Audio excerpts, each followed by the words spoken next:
Hello friends, good morning. First of all, I welcome to you in my channel Neeraj Grammar Tips. As I had discussed in last class, I wholly covered the chapter pronoun. So I think you might have been clear that chapter, and I got done it practice also. So today I will discuss the new chapter we have adjective. Adjective के बारे में discuss करेंगे। Actually what is adjective?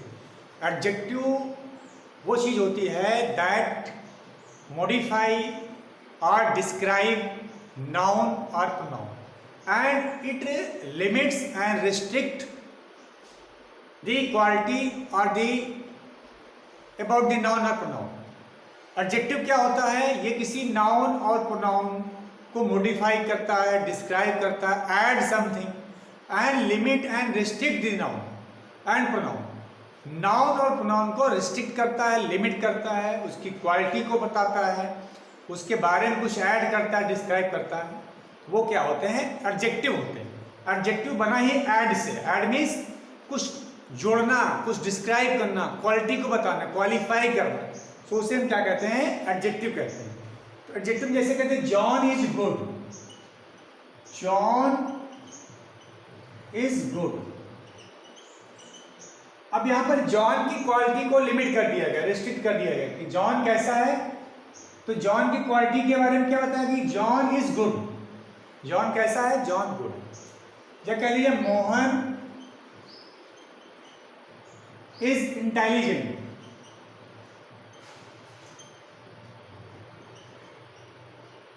Mohan कैसा है? Intelligent. इसमें मोहन की quality बताने वाले वर्ड कौन सा है?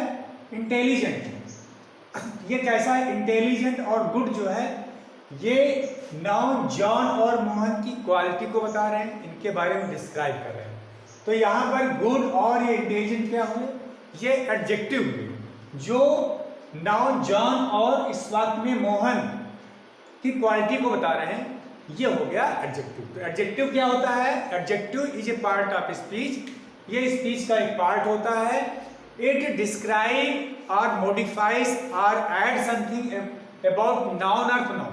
जो नाउन और प्रोनाउन के बारे में कुछ ऐड करे, उसके बारे में कुछ डिस्क्राइब करे, वो क्या होते हैं? वो एडजेक्टिव होते हैं। और ये क्या करते हैं? ये किसी नाउन को रिस्ट्रिक्ट भी करते हैं। क्या करते हैं? रिस्ट्रिक्ट करते हैं। रिस्ट्रिक्ट करते हैं या लिमिट करते हैं। उसकी नाउन के बारे में क्या करते हैं? लिमिट्स करते हैं। तो वो सब क्या होते हैं? वो एडजेक्टिव होते हैं। तो मेरे ख्याल से इस डेफिनेशन से आपको क्लियर हो गया कि नाउन क्या होते हैं, एडजेक्टिव क्या होते हैं। एडजेक्टिव वो वर्ड होते हैं जो किसी नाउन की या प्रोनाउन की क्वालिटी के बारे में बताएं या उसके डिमेरिट्स के बारे में बताएं, साथ ही साथ नाउन और प्रोनाउन को रिस्ट्रिक्ट करते हैं या लिमिट करते हैं। तो वो ऐसे शब्द होते हैं एडजेक्टिव। मेरे ख्याल से आपको क्लियर हो गया। अब हम पढ़ेंगे इसमें एडजेक्टिव की क्लासिफिकेशन पढ़ेंगे। जैसा कि हमने पढ़ा, अब इसमें एडजेक्टिव होते कितने टाइप के हैं, क्या उनकी क्लासिफिकेशन होती है, ये बारे में पढ़ेंगे। तो एडजेक्टिव क्वालिटी के आधार पर कैसे होते हैं, कौन कौन से एडजेक्टिव आते हैं इस चैप्टर में, उसके बारे में हम डिस्कस करेंगे।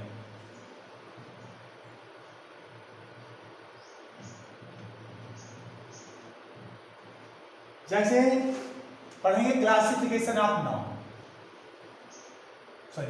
Classification of adjective.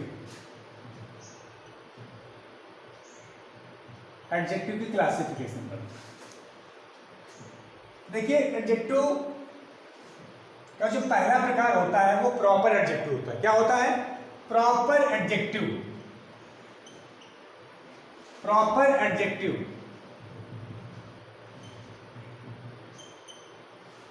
देखो, प्रॉपर एडजेक्टिव जो होते हैं वो प्रॉपर नाउन से बने होते हैं। उनका ओरिजिन कहां से होता है? प्रॉपर नाउन से होता है। जैसे कह दिया जाए अमेरिका।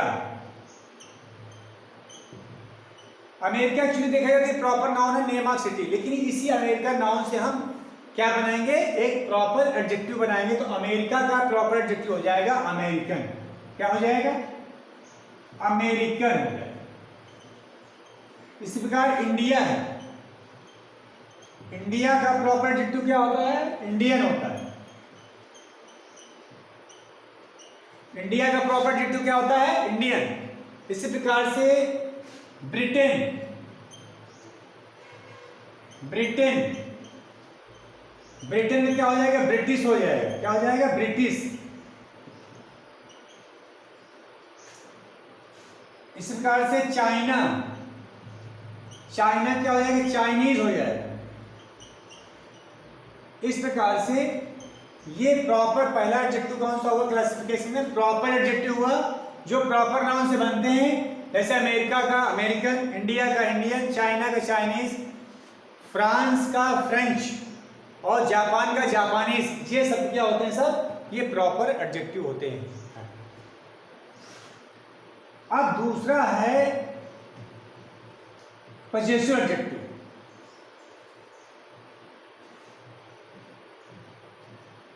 दूसरा कौन सा है? Possessive adjective. अब पजेसिव के बारे में पढ़ेंगे कि पजेसिव एडजेक्टिव होते कैसे हैं, ये क्या कौन से एडजेक्टिव हैं, कैसे किस नाउन को प्रोनाउन को वो मॉडिफाई करते हैं, इसके बारे में डिस्कस करेंगे। प्रॉपर एडजेक्टिव क्लियर होने के बाद हम दूसरा क्या पढ़ेंगे? Possessive adjective.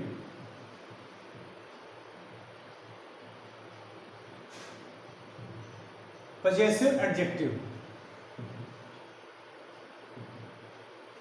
पजेसिव एडजेक्टिव वो एडजेक्टिव होते हैं जो बिलोंगिंग को बताते हैं, पोजीशन को बताते हैं, ओनरशिप को बताते हैं। जैसे ये बनते किससे हैं?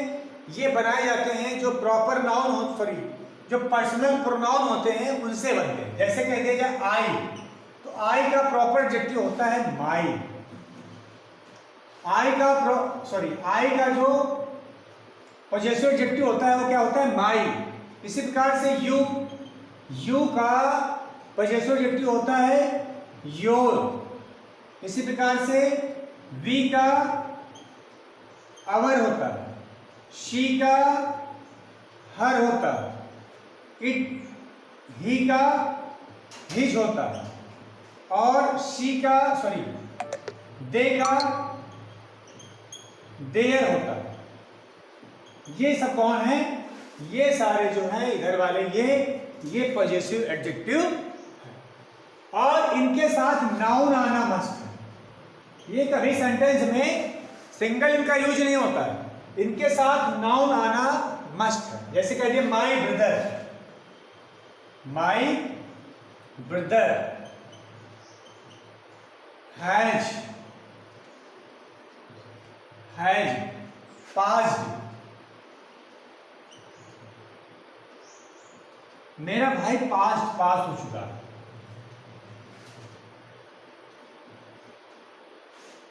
इन हाई स्कूल, इन हाई स्कूल। अब आपने देखा कि यहां पर किसका ब्रदर? मेरा ब्रदर। अब माई के बाद ब्रदर देखो नाउन आया। हमने क्या बताया कि इनके बाद नाउन आना मस्ट है। इनके बाद क्या आएगा? नाउन। देखो माई के बाद क्या है? ब्रदर। ब्रदर क्या है? नाउन है, कॉमन नाउन है। इसी प्रकार से your brother, his brother, her brother, their brother, ये सब जो है इनके बाद नाउन आना मस्ट है। ये होते हैं पजेसिव एडजेक्टिव।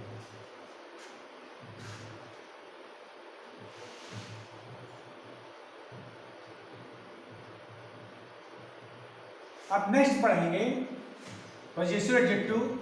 मेरे ख्याल से आप लोगों को क्लियर हो गया होगा। ये पजेसिव एडजेक्टिव पर्सनल प्रोनाउन से बनाए जाते हैं।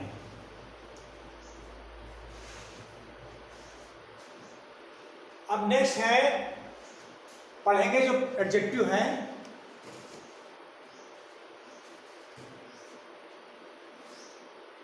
अगला है distributive adjective. Distributive adjective,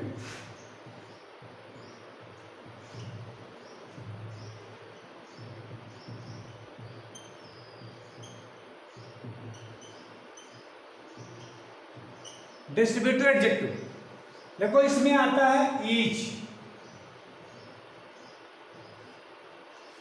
every, each, every, either और नीदर आते हैं। देखो इनको हमने बताया था, प्रोनाउन का चैप्टर में बताया था ईदर और नीदर, लेकिन उनके बाद ईदर ऑफ आएगा, नीदर ऑफ आएगा, लेकिन ये इनके तुरंत बाद कोई नाउन आएगा। देखो ईच का प्रयोग कहाँ होता है? ईच का प्रयोग दो या दो से ज्यादा के केस में ईच का प्रयोग करते हैं। जैसे कह दिया जाए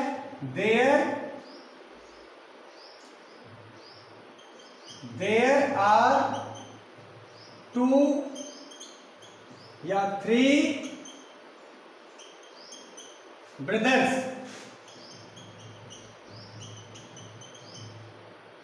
each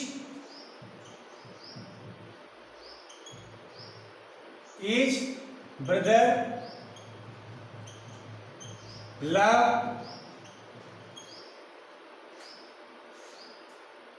each brother love each other.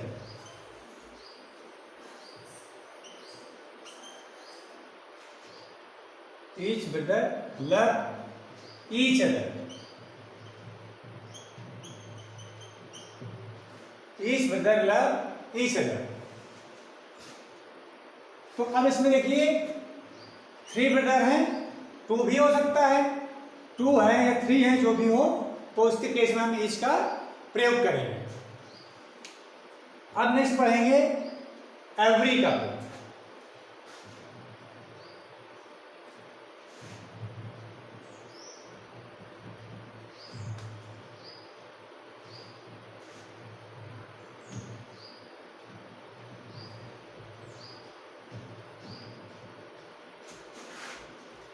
अब नेक्स्ट है एवरी का प्रयोग। एवरी का प्रयोग किसके लिए होता है? देखिए एवरी जो शब्द है, एवरी का प्रयोग हम दो से ज्यादा के केस में, मतलब थ्री, मोर देन, मतलब थ्री से शुरू कर सकते हैं। एवरी का प्रयोग कहां से होगा? टू से ज्यादा केस, मतलब थ्री से स्टार्ट होगा, तो वहां पर हम किसका प्रयोग करेंगे? एवरी का प्रयोग करेंगे। जैसे कह दिया जाए देयर आर थ्री ब्रदर्स या फाइव ब्रदर्स या फोर ब्रदर्स। अब वहां आपने देखा कि किसका प्रयोग है? ये दो से ज्यादा केस में हुआ, थ्री, फोर, फाइव, तो वहां पर हमने इनके केस में किसका प्रयोग करेंगे? एवरी का प्रयोग करेंगे। किसका प्रयोग करेंगे? एवरी का प्रयोग करेंगे।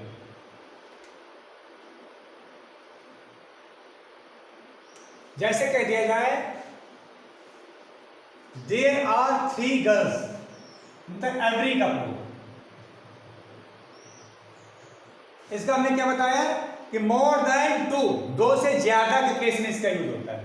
जैसे कह दिए there are three girls, three girls, कितनी है? Three girls. अब देखिए यहां पर हम किसका प्रयोग करेंगे? एवरी का प्रयोग करेंगे। थ्री गर्ल्स हैं, कितनी गर्ल्स हैं? थ्री। तो हम कहते हैं ईच एंड एवरी या एवरी गर्ल वॉज इंटेलिजेंट, तो हम यहां पर किसका प्रयोग कर सकते हैं? एवरी, ये भी लिख सकते हैं या हम ये भी लिख सकते हैं each and every, each and every भी लिख सकते हैं, एवरी एंड, अथवा each and every girl was intelligent।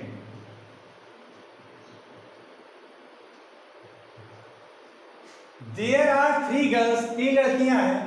Every girl ले सकते हैं, एवरी गर्ल was intelligent, या ले सकते हैं each and every girl was interesting। तो एवरी का प्रयोग या each and every का प्रयोग more than two, दो से ज्यादा के केस में होता है। और each का प्रयोग क्या होता है? दो को इंक्लूड करके, इंक्लूडिंग टू, दो या दो से ज्यादा केस में ईच का प्रयोग होगा, और एवरी का या ईच एंड एवरी का प्रयोग दो से ज्यादा के ही केस में होगा, मतलब थ्री से स्टार्ट होगा। इसका ध्यान रखना।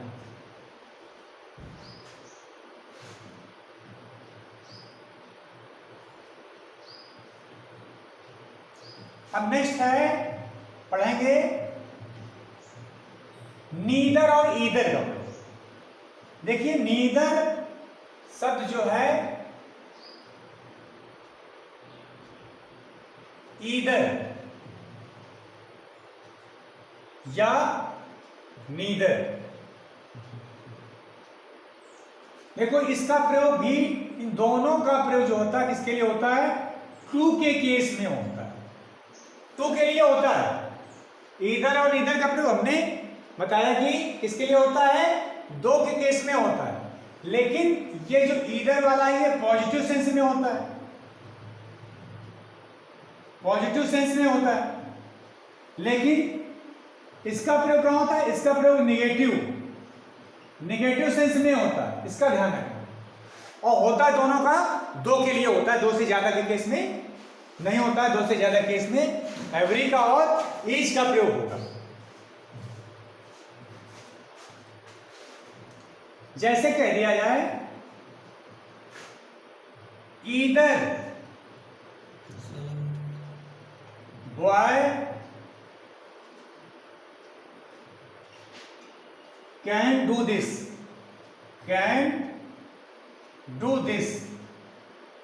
This work. इस वर्क को कोई भी लड़का, इन दो में से कोई कर सकता है। ईदर बॉय मतलब दो लड़के हैं, मान लीजिए ये है, और एक ये है, एक ये है, तो या तो ये कर सकता है या तो ये कर सकता है, इसका ध्यान रखना। और नीदर का प्रयोग होगा नेगेटिव सेंस में।